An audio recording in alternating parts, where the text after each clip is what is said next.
Let's hello go. Everybody, આજે આપણે બનાવી છે મેથીના શક્કરપારા અને મેથીની સ્ટીક. અત્યારે તો શિયાળો ભરપૂર ચાલે છે, તો અત્યારે લીલી મેથી તો બહાર બહુ બજારમાં મળતી હોય છે.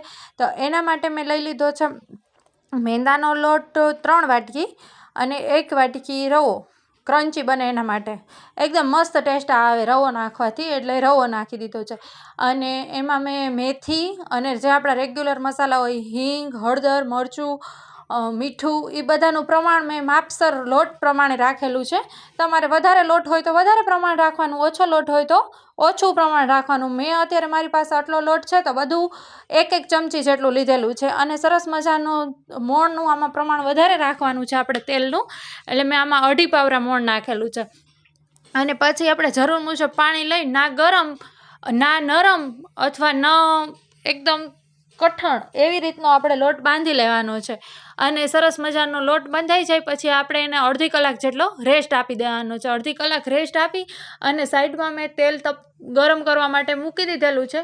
અને પછી આ રીતની આપણે મોટી રોટલી વણી લેવાની છે, થોડીક થીક રાખવાની, જાડી રાખવાની છે થોડીક. અને પછી આપણે એમાં શક્કરપારાનો શેપ પણ આપી શકીએ અને સ્ટીકનો શેપ પણ આપી શકીએ.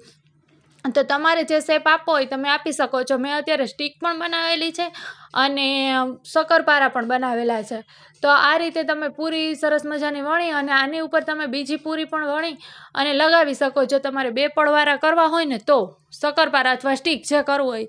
અને એક વસ્તુનું ખાસ ધ્યાન રાખવાનું કે આ વસ્તુ આપણે તળીને ત્યારે એકદમ સ્લો ફ્લેમ ઉપર તળવાની છે, એટલે ફૂલાઈ નહીં. જો ફૂલાઈ જશે ને તો એકદમ અંદરથી પોચું રહી જશે, એટલા માટે. અને હજી સુધી જો તમે મારી ચેનલને સબસ્ક્રાઈબ ના કરી હોય ને તો જલ્દીથી સબસ્ક્રાઈબ કરી દેજો અને બેલ આઇકન બટન દબાવી દેજો, એટલે આગળના વિડીયોની નોટિફિકેશન પહેલાં તમને મળતી રહે. તો આ રીતે આપણે સરસ મજાનું સ્ટીક પણ બનાવી લેશી અને શક્કરપારા પણ બનાવી લેશી. અને એકદમ સ્લો ગેસ કરી અને પછી આપણે એમાં તળવાનું છે.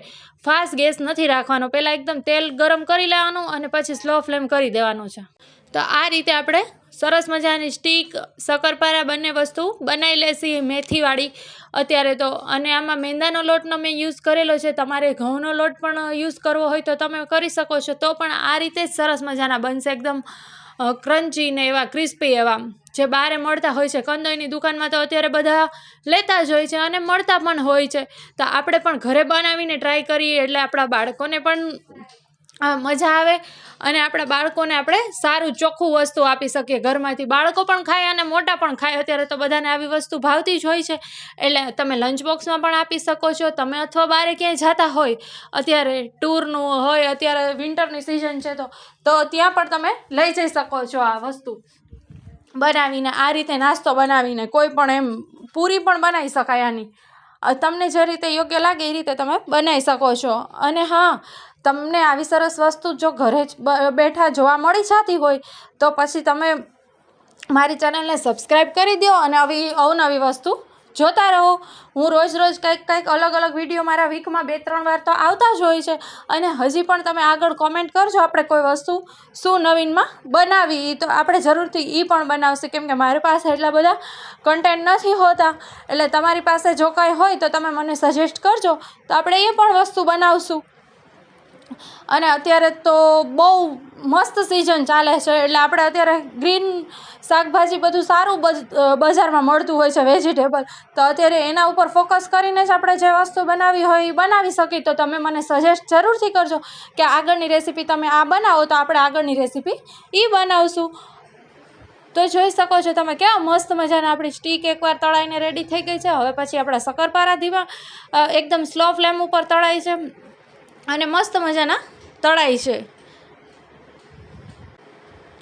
અને હા, આગળ તમે જે મારી રેસીપી જે બધી જોવો છો ને એ તમારા ફ્રેન્ડ સર્કલમાં પણ કોકને શેર પણ કરજો, એટલે આપણા સબસ્ક્રાઈબર જલ્દીથી વધે. અને 500 સબસ્ક્રાઈબર આપણે થશે ને એટલે આપણે એમાં કાંઈક યુનિક કરશું. જે વસ્તુ આપણે રેસીપી બનાવતા હોય છે ને એમાં આપણે યુનિકમાં કંઈક બનાવશું. અને જો કેટલા મસ્ત ક્રિસ્પી બનીને રેડી થઈ ગયા છે.